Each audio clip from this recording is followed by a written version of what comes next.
Hello, welcome to another tier list video. Obviously, I'm Pearly. Today we're talking about rogue decks and mostly just like where I am mentally with the game. I know most people want to come for this for the tier list itself, but I also want to talk about what the game really is showing for most players and ultimately asking the question of what do you want to do with the game? So we'll talk about this as we go along. Normally when I do these tier lists, I would do it by tier, but unfortunately with this tier list, there's so many decks I don't fully want to do that. So we'll do it as we go along. Speaking of which, ABC is a deck, and immediately I want to put this deck in solid option. ABC, although it is a very old deck, is surprisingly very playable, mostly because being able to just like play the deck that just like uses the unions pretty freely is pretty good cards, but it's still not crazy enough. Then we have Sharks. The Sharks are also pretty solid. I think Sharks recently getting their buff from the Armored Xyz cards happening in Age of Overlord were surprisingly very good for the deck. I don't think it's perfect though. The big issue with Sharks right now is that although it's a really good rank 4 water deck, it's really locked into 4 and 5. The rank 3 pool, surprisingly, if you look at it,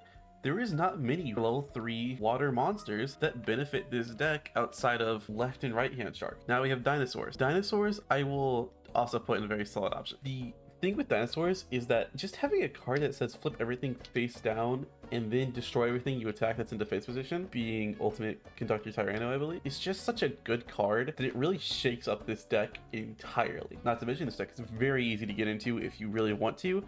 It's solid all around, honestly. Drytron.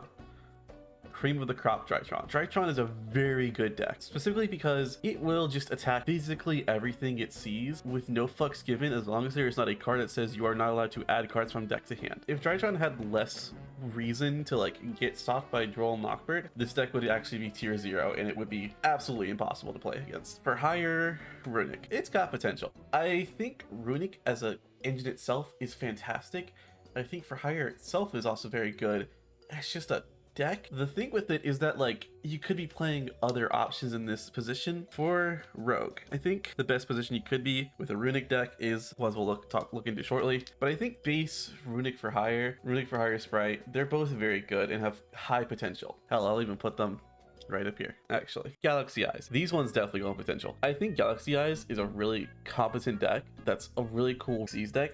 It's just more, the issue with Galaxy Eyes is its combo can be stopped pretty reasonably. It doesn't have like an easy way to like stop things like Kashtira did, the same cards that came out with the set. It's just more kind of just like gets shut down pretty safely by way better options, which is unfortunate, but honestly kind of expected for a deck that was Zexalbait for forever and is only recently starting to get appreciation in the modern game. Generator. Oh my god, Generator is really cool, honestly. I think Generator is a very competent deck that is very solid. I think your big threat with Generator is your field spell. Your field spell is live or die. If field spell gets popped, your combo suddenly gets way worse. But if you let the combo go off, the combo is crazy. Gold Pride Punk. I'll say it's really good. Surprisingly, Gold Pride Punk, despite the amount of like non-space you have in the deck, it's surprisingly consistent enough to where you kind of don't care. It's in that position right now where you can easily and safely play this deck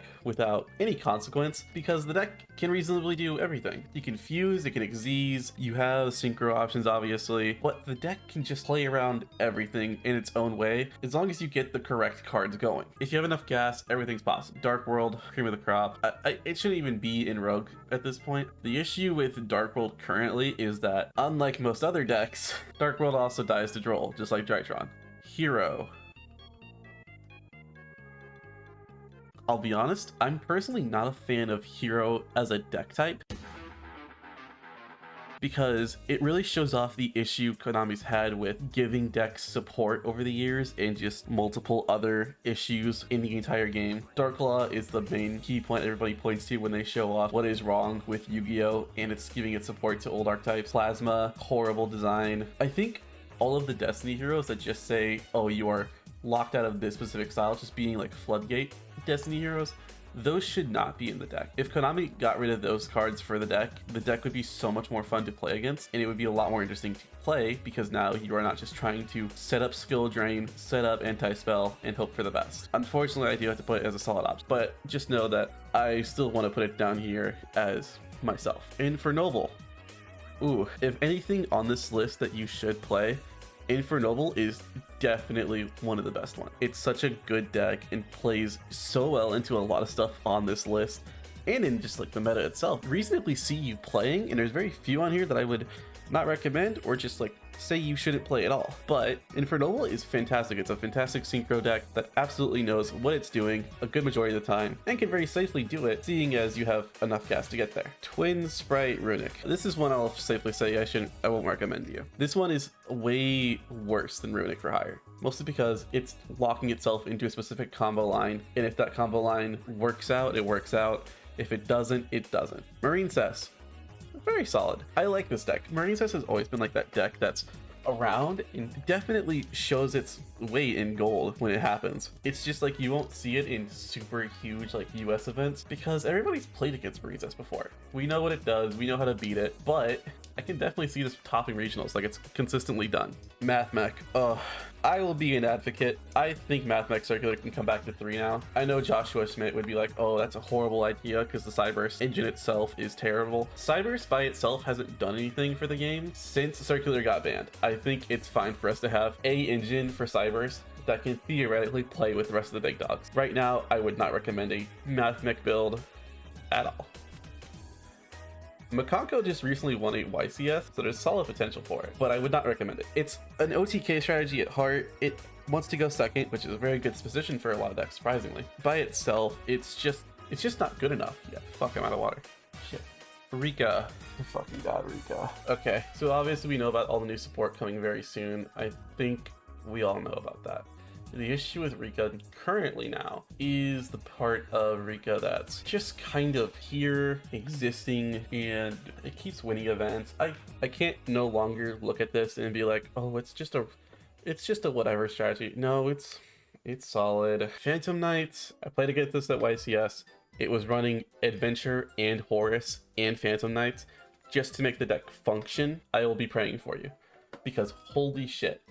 Although the deck looks cool, it looks super combo-y and looks really high rolly, I drolled them and they could not do half of their combo. Salamangreat, another cream of the crop. As you've noticed, this tier list is very top heavy because I can honestly see most of the decks in the top 2 slots being played by basically anyone who wants to play, and decks I've personally played and wanted to play.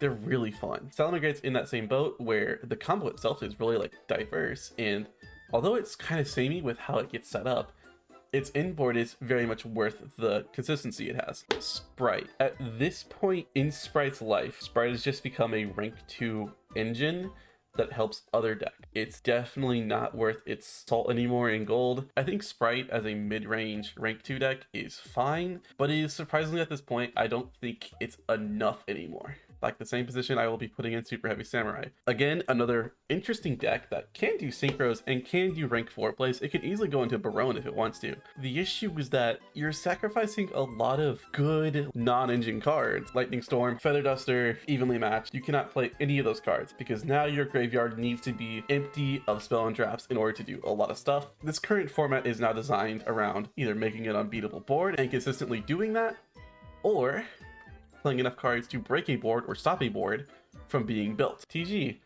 Whoa, TG is crazy. I think TG is a very nice deck that can definitely do a lot more combo-y stuff with synchros. Definitely not as much as the other 2 synchro decks prior, as Superheavy Samurai and obviously Punk, but I do think it has a lot of good potential. Therion. Surprisingly, we have seen this deck in action. I think it's actually really interesting how this deck has went from being just like a weird pile that exists for other decks to now being the deck that just needed another pile to start being good. That other pile being Horus. Horus makes this deck a lot more consistent with its options and a lot more useful as long as you don't get Droll and Lockbird. Super good card. Tribrigade Sprite and all that other Tribrigade shenanigans. I think it's fine. I don't think it's a deck every person can pick up and just like go with, because I think the deck by itself just has too many flaws. If you get shifted, your deck is dead. Even if this format is really like graveyard percentage genetically like designed to be graveyards, your deck specifically hurts the most because unlike your deck, meta decks have ways to play around things. Your deck needs to be graveyard monsters or else you are dead. Umi control. I don't recommend it. There's a lot better water decks you can play now that are just a lot more interesting to play. Umi Control was really cool back in the day because it was technically a Teekboo and a Gozen match, but it was more of an issue because, well, it doesn't really do enough. Vanquish Soul. I like to talk to my people at locals about this deck.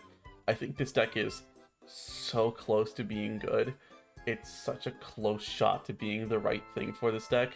It's solid. I don't think it is good enough to beat enough things with players, the perfect players in the rest of these decks, mostly because I think Vanquish Souls is weird. I think Vanquish Souls is in a weird spot because it doesn't have exactly max. I think everybody said that. I think Vanquish Soul price-wise was just like incorrect.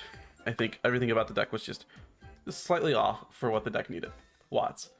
Now, I will be honest, I will be playing Watts. Watts looks so fun to me, just because it is the dumbest fucking dog shit I would ever see someone play. That's it. See ya.